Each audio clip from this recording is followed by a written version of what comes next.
The international break is over. Nigeria don't do me finish. So now over to Manchester United. So let's quickly dive in on the latest news and updates in Manchester United. Joshua Zexi wants to leave Manchester United as soon as January. And also Kobe Menu wants to go on loan on January.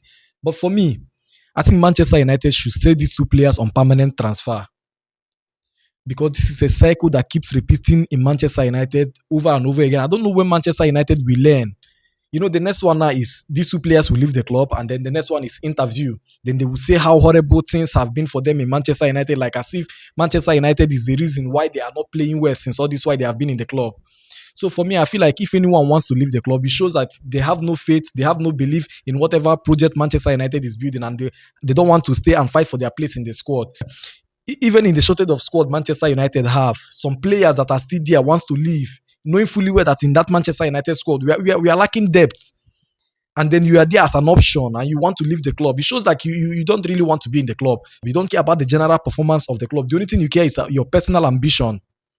So I think Manchester United should let these players leave because this is not the kind of energy we need in the team. If you go to Arsenal, Arsenal has Zubimendi in the midfield. They have Declan Rice in the midfield. They have Merino in the midfield. They have Nwaneri in the midfield. They have Odegaard in the midfield. They have Eze in the midfield. And all these players are okay when it's time for them to play. It's not time for them to play. They stay in the bench. So how come Money, that is still an upcoming star, wouldn't be patient to wait for his time to play football in Manchester United? It shows one thing: he doesn't believe in the Manchester United project. So I think Manchester United should let him leave, not just on a loan, but on a permanent deal. Even if Bruno Fernandes is not performing well, we need a player that wants to stay in the club. Kind of players that are going to be okay with staying in the bench when it's necessary and okay with playing whenever the coach call on them. Not the ones that are when they are on the bench, they are just like they are against the team. Then when they are being called upon to play, they are playing like they are doing us a favor. I mean, this should end in Manchester United.